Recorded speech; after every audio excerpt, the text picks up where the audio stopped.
ஏய் போதையா தண்ணி அடிச்சியா? டேய் 5 பேர் அவுட். தண்ணி அடிச்சியா? ஓ ஆமா டேய் இரு. தண்ணி அடிச்சியா? தண்ணி அடிச்சியா? தண்ணி அடிச்சியாடா? டேய் ஒரு குடும்பம் போச்சுடா அங்க பாரு. குடும்பம் போச்சு இரு. எங்க இருந்து வர? எங்க இருந்து வர? எங்க இருந்து வர?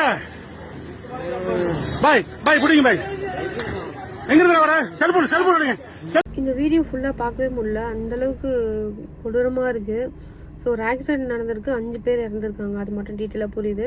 குடியின் மட்டும் கிடையாது, இப்போ குடியை தவிர இன்னும் நிறைய பல விஷயங்கள் நம்ம நாட்டில் வந்துடுச்சு. சின்ன சின்ன பசங்கள்லேருந்து அந்த அந்த போதைப் பொருளை வந்து யூஸ் பண்ணிக்கிட்டு தான் இருக்காங்க. ஸோ நமக்கு தான் தெரிய மாட்டேங்குது என்னென்ன இருக்குது அப்படின்னு சொல்லிட்டு. ஆனால் நிறைய இருக்குது. அதெல்லாம் யூஸ் பண்ணால் அந்த ஸ்மெல் வராது, எதுவுமே வராது. கண்டுபிடிக்கிறதுக்கு ரொம்ப கஷ்டமாக இருக்கும் இவங்க போதையில் இருக்காங்களா அப்படின்னு சொல்லிட்டு. இந்த மாதிரி இருக்கிற விஷயத்த வந்து தடுக்கணும் அப்படின்னா அது கவர்மெண்டால தான் முடியும். ஸோ போதை பொருளால் எவ்வளோ குடும்பம் அழியுது, எவ்வளோ பேர் ஆக்சிடென்ட்ல செத்து போகிறாங்க. அவங்க மட்டும் சாவல, ஆப்போசிட்ல வரவங்களும் செத்து போகிறாங்க. அவங்க வீட்டு ஃபேமிலியில் இருக்கிறவங்களும் பாதிப்படைகிறாங்க. இந்த மாதிரி எவ்வளோ பிரச்சனை இருக்குது. ஸோ இதுக்கு ஒரு வழி கண்டுபிடிங்க. இதுக்கு ஒரு வழி கண்டுபிடிங்கன்னா அதை இழுத்து மூணுனா போதும், போதை பொருள் எல்லாத்தையும் தடை பண்ணால் போதும். ஸோ அதை ஏன் பண்ண மாட்டுறாங்கன்னு தெரியல. மற்ற எல்லாத்துக்குமே பேசுறதுக்கு வந்துடுறீங்க, இதுக்குமே கொஞ்சம் குரல் கொடுத்தா நல்லாயிருக்கும், நிறைய குடும்பம் நல்லாயிருக்கும். ஸோ